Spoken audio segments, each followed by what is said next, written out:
Você está na praia. Ai, ai, a praia.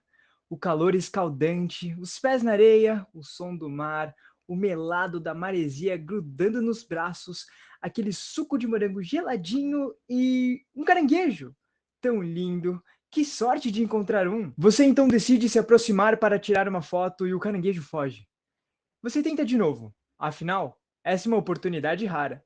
E mais uma vez, ele foge. Isso já aconteceu com você? Mesmo que sua resposta seja não, essa é uma cena muito fácil de se imaginar e sem dúvida desperta curiosidade. Por que os caranguejos fogem? A sua fuga acontece porque se assustam? O que leva um caranguejo a fugir? Para sobreviver, é a resposta comum. Até porque esse é um comportamento para sua sobrevivência mesmo.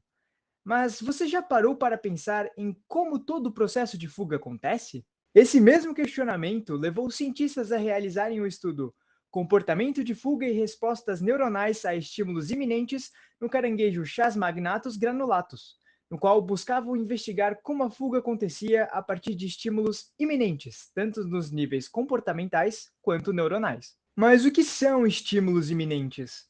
São estímulos normalmente visuais que indicam a aproximação de objetos, revelando informações de velocidade e direção da qual esses objetos vêm. Você chegar perto do caranguejo, por exemplo, seria um estímulo iminente. Bom, então vamos ao estudo. Para entender como esse comportamento de fuga funcionava, os pesquisadores montaram um dispositivo. O caranguejo ficava preso em uma haste em cima de uma bola de isopor flutuante para que, quando ele corresse, continuasse no mesmo lugar e permitisse que as respostas fossem registradas. Além disso, foram colocadas telas na frente e dos dois lados do caranguejo para simular diferentes estímulos visuais se aproximando, como se o caranguejo estivesse em um cinema 3D e as imagens fossem em sua direção. Não foi necessário imobilizar os olhos dos caranguejos, pois eles não se movem em busca de um alvo. Ou seja, não há diferença entre caranguejos com olhos livres ou imobilizados. Depois que os equipamentos de registro fossem colocados no caranguejo, os pesquisadores iniciaram os testes. Em todos os testes, 4 fases de respostas puderam ser reconhecidas. Na primeira, o caranguejo continua parado, apesar do estímulo já aparecer na tela, mostrando que ele não o reconhece como uma ameaça. Na segunda, existe um momento bem definido no qual a resposta de fuga é acionada. A terceira fase consiste em uma corrida de fuga em alta velocidade até o final da aproximação do estímulo. E a quarta é o caranguejo desacelerando imediatamente.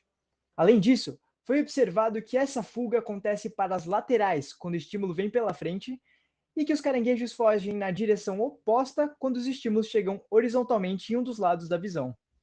Com esse experimento, foram detectados neurônios responsivos aos estímulos iminentes.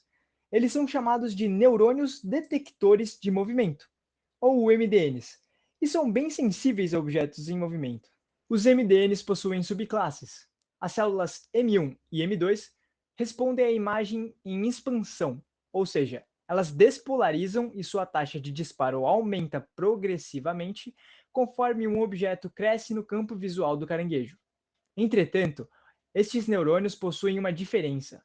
Enquanto M1 não dispara espontaneamente, M2 dispara em uma taxa constante, o que os fazem estar em subclasses distintas.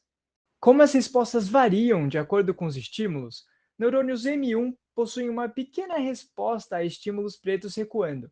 Objetos esbranquiçados ativam M1 e M2 conforme aumentam sua aproximação. Deslocamentos laterais de um quadrado preto geram grandes respostas em ambas subclasses, e o escurecimento da tela gera uma resposta gradual em M2. Os estilos ameaçadores pretos foram os que geraram respostas mais fortes. Diante desses resultados, os pesquisadores perceberam que objetos móveis maiores não necessariamente geram respostas mais fortes, e sim que o aumento da resposta a estímulos iminentes está associada com o aumento da velocidade de expansão da imagem na retina. Para que um interneurônio visual desencadeie uma resposta de fuga, ele precisa satisfazer 2 critérios. Ele deve responder aos mesmos estímulos que geram comportamento de escape. E 2, sua atividade deve ser anterior à resposta comportamental. M1 e M2 satisfazem ambos os critérios. A resposta de fuga no caranguejo começa 2,4 segundos após o estímulo começar a se mover.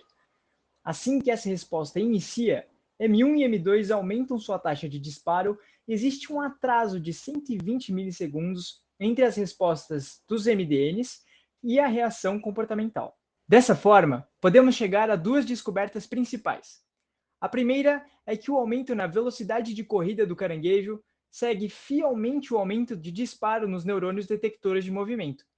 E a segunda é que existe diferença nas respostas neuronais dependendo de como o estímulo é apresentado, refletindo também na resposta comportamental. Mas a pergunta que não quer calar: se o caranguejo foge, isso significa que ele ficou assustado? Primeiro, devemos entender o que seria um susto propriamente dito. Segundo a definição em português do dicionário, o susto é um medo repentino provocado por um perigo imprevisto. Agora, tratando-se do comportamento estudado, a definição de fuga é dada por saída, retirada ou partida rápida e desordenada de um local qualquer, em geral para escapar de uma perseguição ou ameaça. Logo, podemos compreender que o processo de fuga não necessariamente implica um susto, e sim uma reação de sobrevivência do animal. Como o próprio artigo retrata, o caranguejo só começa a fugir depois que o objeto se aproxima o suficiente para que seja considerado uma ameaça. Ou seja, esse objeto pode estar previamente no campo visual do caranguejo e não se aproximar o bastante para desencadear um comportamento de fuga no animal. Agora, e se você estiver em uma ilha deserta, está com tanta fome que precisa degustar um caranguejo e não pode chegar a assustá-lo? Tem uma solução para a sua sobrevivência? A aproximação terá que ser feita de modo que não venha entrar no campo visual do caranguejo, e o melhor caminho para isso é se aproximar por trás, visto que esses animais não movem os olhos e sua visão não contempla a parte de trás do corpo. Foi esse o conteúdo apresentado sobre caranguejos e todo o aparato sensorial e neuronal envolvido no comportamento de fuga. Espero que tenham gostado e até a próxima.